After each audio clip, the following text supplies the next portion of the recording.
Let us all welcome the historical places, culture, and tradition in the Philippines.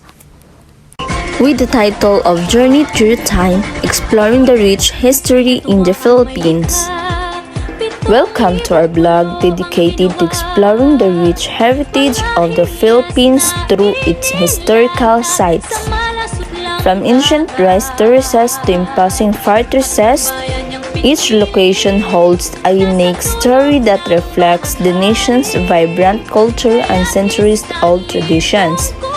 Join us on a virtual journey through time as we delve into the significance and beauty of these iconic landmarks, uncovering the treasures of our past and witnessing the legacy of the Filipino people etched in stone, wood, and natural landscapes. Whether you're a historical enthusiast, a cultural explorer, or simply curious about the stories behind these remarkable sites, our blog promises to take you on fascinating expedition across the historical landscapes of the Philippines. Welcome aboard as we embark on this exciting adventure together. Our first historical site is Barason Church in Malolos, Bulacan. Welcome to Barason Church, known as the cradle of democracy in the East. Barason Church holds great historical significance in the Philippines. It was here that the first Philippine Republic was inaugurated, marking a pivotal moment in the country's quest for independence. The name Barason is derived from the Tagalog word baras ng soil, which translates to dingdong of the defiant in English. This name reflects the church's role as a symbol of resistance against colonial rule and a beacon of hope for the Filipino people.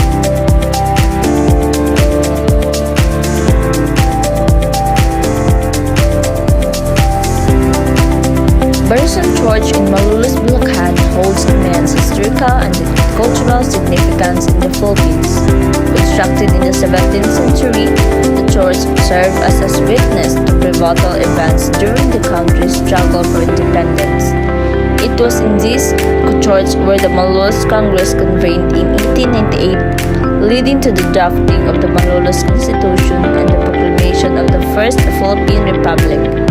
The church architecture, characterized by its baroque design and intricate details, reflects the colonial influence on Filipino religious structures during the Spanish era. Today, Barason Church remains an active place of worship and a popular pilgrimage site for Catholics. Its historical importance is highlighted by the presence of a museum within the church complex, showcasing artifacts, documents, and paintings that narrate its role in Philippine history. Our next destination is Malacañang Palace in Manila. Malacañang Palace is the official residence and workplace of the President of the Philippines. Located in Manila, the palace has a rich historical and political significance as the center of the Philippine government affairs. While the palace itself is not always open to the public, certain areas and rooms are occasionally accessible during guided tours, allowing visitors to glimpse the country's executive office and learn about its history and governance. During the American colonial era, it became the official residence of the American Governor-General. After the Philippines gained independence, it was designated as the official residence of the President. The palace has witnessed significant events in the Philippine history, including political milestones, cultural celebrations, and even some turbulent times during periods of political unrest. Today, it stands as an iconic symbol of the Philippine governance and history. Malacañang houses the Presidential Museum and Library, preserving invaluable artifacts and documents that offer insights into the Philippine presidential history and the nation's cultural identity. Our next destination is San Agustin Church in Manila. Fort Santiago, located within Intramuros in Manila, is a city title that has played a crucial role in Philippine history. Built during the Spanish colonial period, the fort served as a defense fortress and military stronghold. It was also the site where national hero Jose Rizal was imprisoned before his execution in 1886. Today, Fort Santiago stands as a historical landmark and museum, showcasing artifacts, exhibits, and restored structures that provide insights into Manila's colonial past and the struggles for independence. Exploring Fort Santiago offers visitors a glimpse into the country's tumultuous history and the impact of colonial rule. The fort's strategic location near the Pasig River and Manila Bay made it a key defensive structure during various periods of conflict. Visitors can walk along the ramparts, visit the Rizal Shrine within the fort, and learn about the fort's significance through guided tours and interpretive displays. The peaceful gardens and scenic views from the fort's walls contrast with its historical military rule, creating a unique blend of heritage and tranquility within the bustling city. Our next destination is Emilio Aguinaldo Shrine. Emilio Aguinaldo Shrine in Cavite. The Emilio Aguinaldo Shrine, located in Kawit, Cavite, is the ancestral home and museum of General Emilio Aguinaldo, the first president of the Philippines. The shrine is where the Philippine Declaration of Independence from Spanish colonial rule has proclaimed on June 12, 1898. It houses artifacts, memorabilia, and exhibits that chronicle the Philippine Revolution and the country's struggle for independence. The shrine's architecture and interiors reflect the colonial era lifestyle and historical significance of Aguinaldo's leadership. The Emilio Aguinaldo Shrine serves as a reminder of the sacrifices made by Filipino heroes in the pursuit of freedom and sovereignty. It provides an educational and immersive experience for visitors interested in Philippine history, offering insights into the revolutionary spirit that shaped the nation. The shrine's preservation and accessibility allow people to connect with the past and appreciate Aguinaldo's role in the country's journey toward independence. Welcome to Emilio Aguinaldo Shrine in Cavite. Our next stop is Calle Crisologo in Vigan City.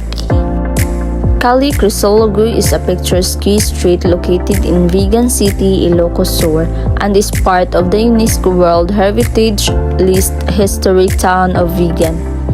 The street is lined with well-preserved Spanish colonial houses dating back to the 18th century, featuring unique architecture characterized by thick walls with tiled roofs and wooden balconies. Walking along Calle Crisologo feels like a journey through time, with cobblestone streets and horse-drawn carriage adding to its old-world charm. Visitors to Calle Crisologo can explore heritage houses that have been converted into museums, shops, and restaurants, offering insights into Vigan's colonial past and cultural heritage. The street is known for its preserved architectural integrity and authentic atmosphere, making it a popular destination for tourists interested in history, architecture, and heritage tourism. Calle Crisologo's significance as a UNESCO World Heritage Site highlights its importance in preserving and promoting Philippine colonial heritage. Welcome to Calle Crisologo.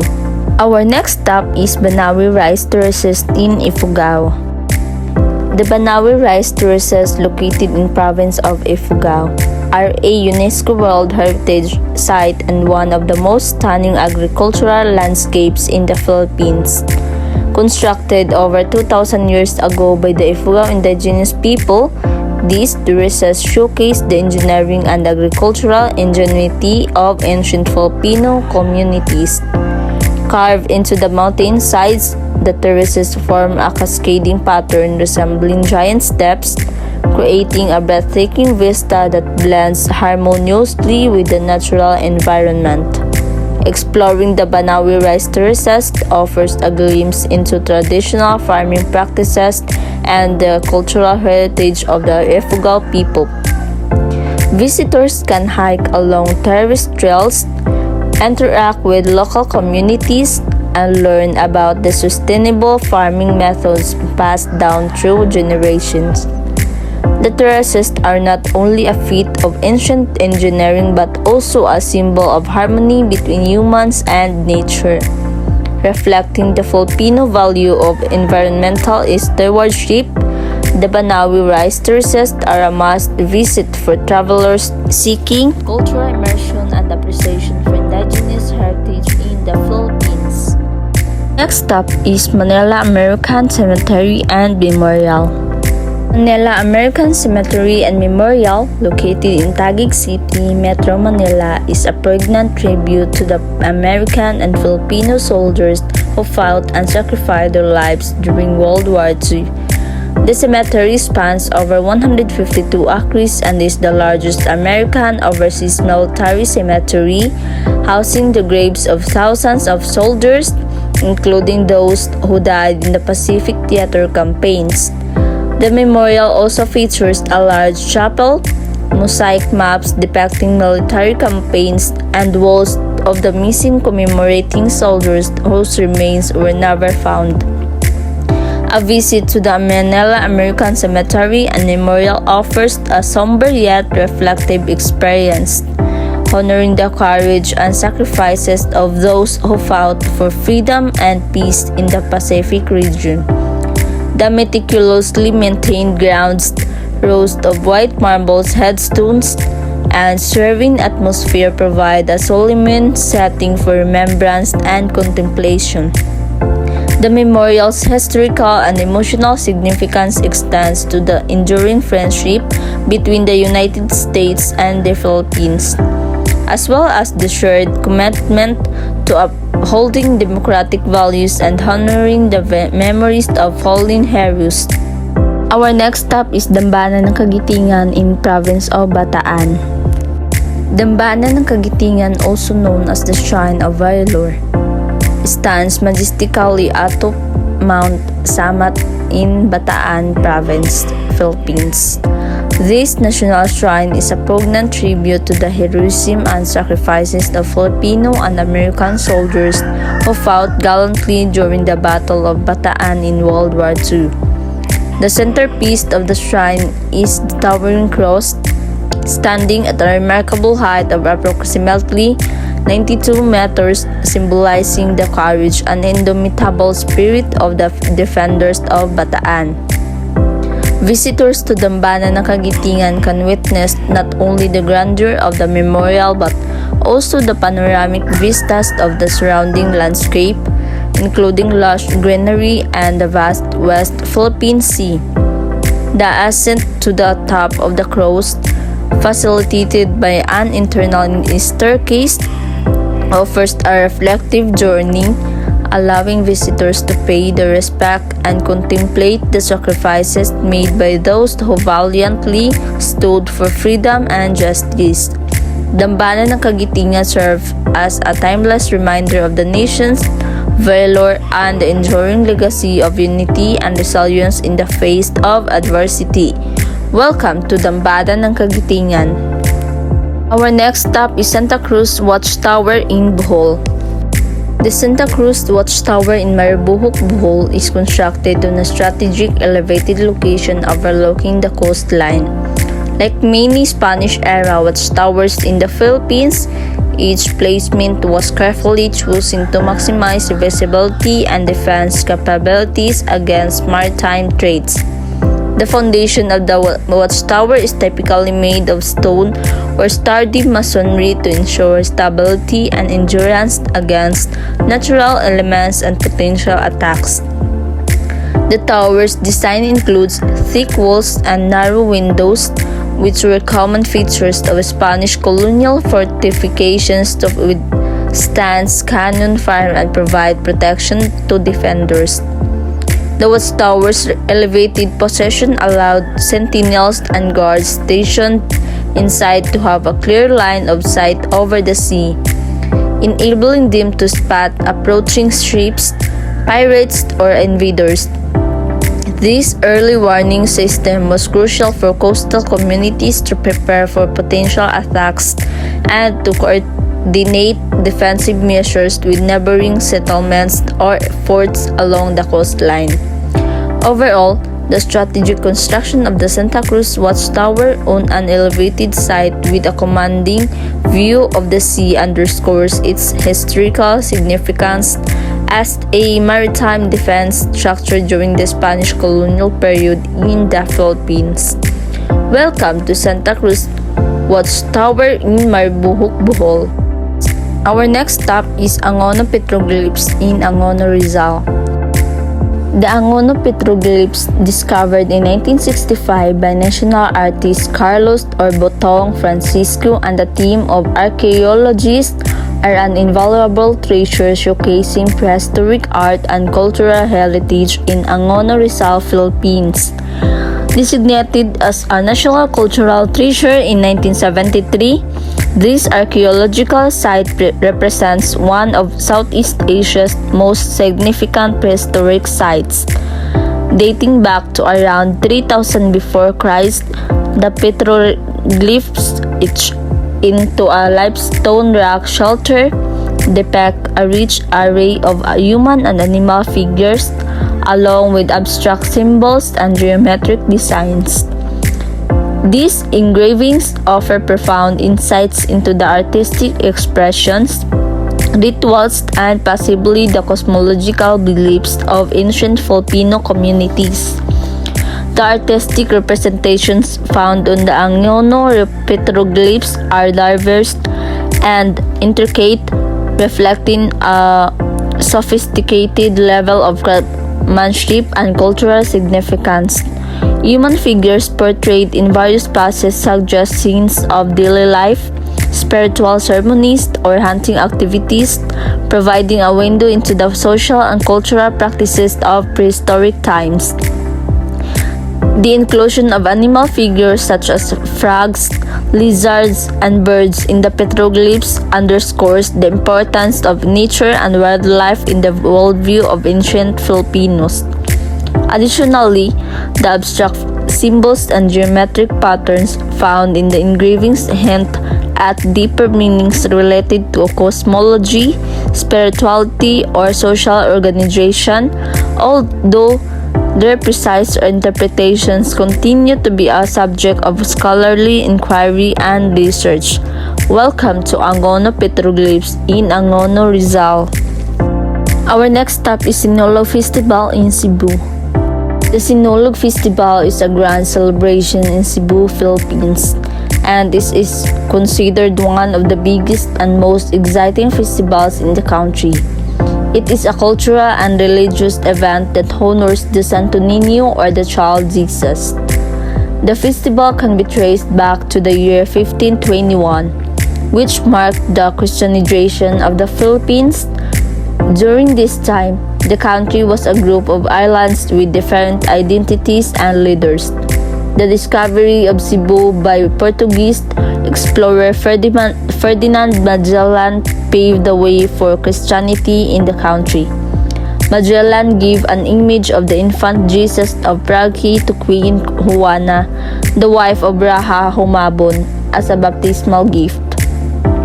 The festival has become a symbol of the deep faith and devotion of the Cebuano people to the Santo Niño. It showcases the rich cultural heritage of Cebu and brings together people from different regions and backgrounds to celebrate and honor to the child Jesus. Next is Pagmamano. Pagmamano is a traditional Filipino gesture of respect. It involves taking an elder's hand and gently touching it to one's forehead as a sign of respect and seeking their blessings. This practice is commonly observed when greeting older family members or showing respect to elders. In Filipino culture, Pagmamano is considered an important tradition that reinforces the value of respect, obedience, and honoring the elderly. It is a way of acknowledging the authority, wisdom, and blessings that come with age and experiences. When performing pagmamano, a person takes the hand of an elder and brings it to their forehead as a sign of respect. The elder's hand is usually touched gently to the forehead or lips, and sometimes the person performing pagmamano will lightly touch the elder's hand to their own forehead. Next, Flores de Mayo. Flores de Mayo, which translates to Flowers of May in English, is a month-long festival celebrated in the Philippines during the month of May. It is a religious and cultural tradition that honors the Virgin Mary, particularly her role as the Queen of May. The origins of Flores de Mayo can be traced back to the Spanish colonial period in the Philippines. The festival was introduced by Spanish friars as a way to promote devotion to the Virgin Mary among the Filipino people. The festival is rooted in the Catholic faith and is characterized by various religious activities and processions. The highlights of Flores de Mayo is the daily offering of flowers to the Virgin Mary, symbolizing love, purity, and devotion. Participants, often young girls dressed in white, carry flowers and offer them at the altar of the Virgin Mary. The Festival of Flores de Mayo has evolved over time, incorporating local customs and practices. It has become an integral part of Filipino culture, reflecting the deep devotion and love for the Virgin Mary among the Filipino people.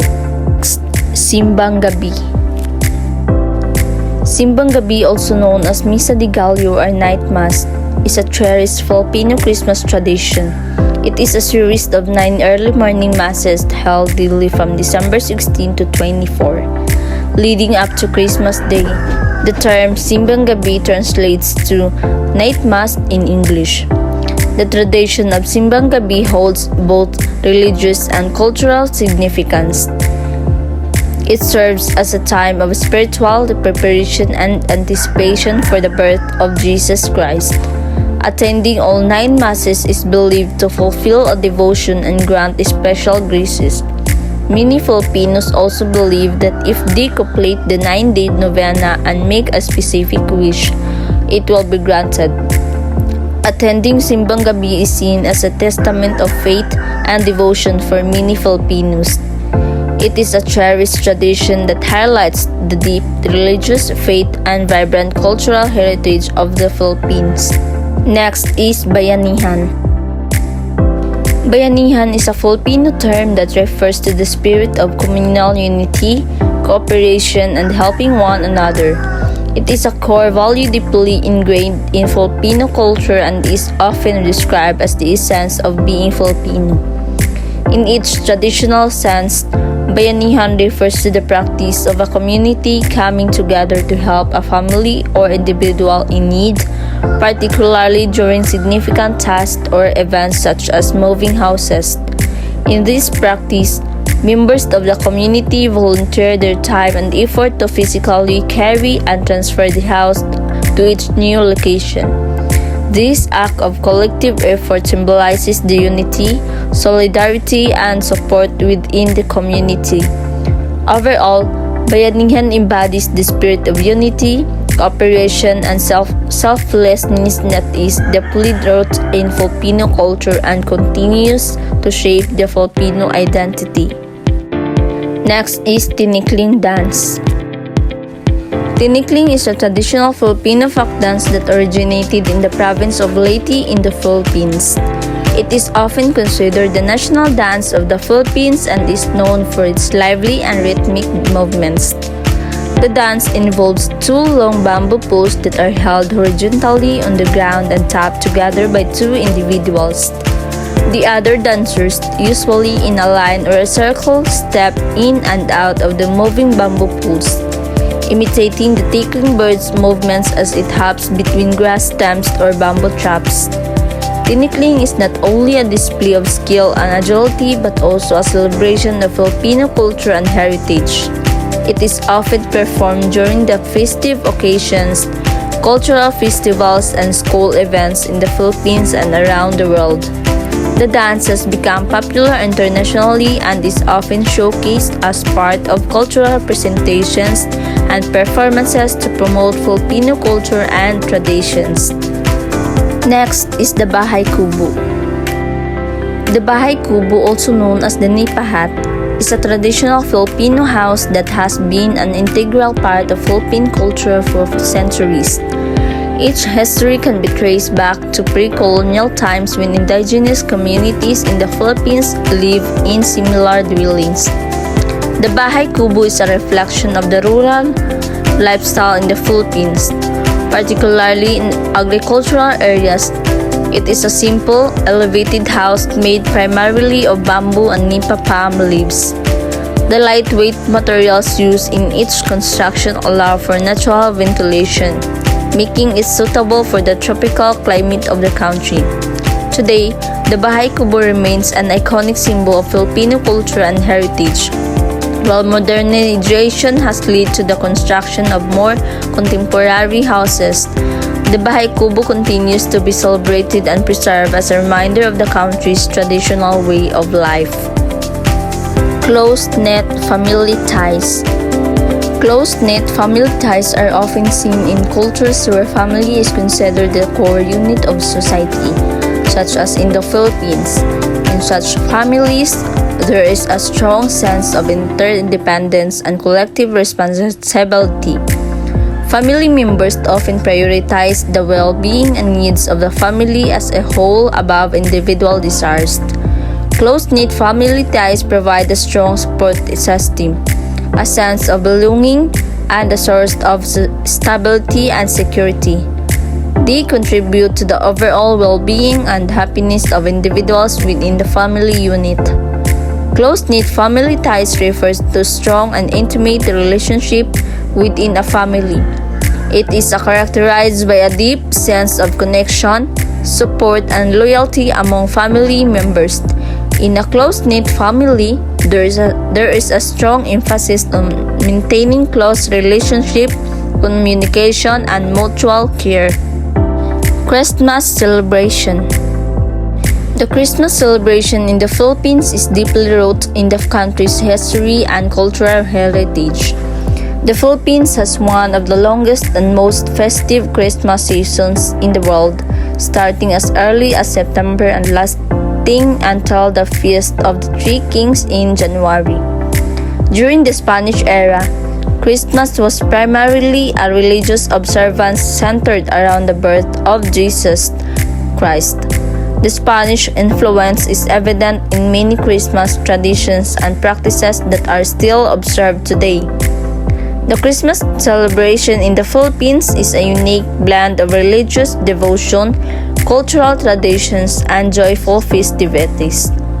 It reflects the deep faith and strong family ties of the Filipino people, making it a cherished and vibrant part of the country's cultural identity. Next is Harana. Harana is a traditional Filipino courtship practice where a suitor serenades his love interest. It is a romantic gesture accompanied by music, usually with a guitar or other musical instruments. Harana is a way for men to express their affection and admiration for someone they are courting. The word harana comes from the Spanish term serenata, which means serenade. During the Spanish era, harana was a popular way for Filipino men to express their love and admiration for women. It was a romantic gesture that showcased the man's musical talent and dedication to pursuing a romantic relationship. Harana was typically performed at night, under the moonlight, with the aim of capturing the attention and affection of the woman being serenaded. The man would gather a group of musicians, often playing guitars or other traditional instruments, and they would sing heartfelt songs of love and longing. I hope you enjoy, and that's all. Thank you.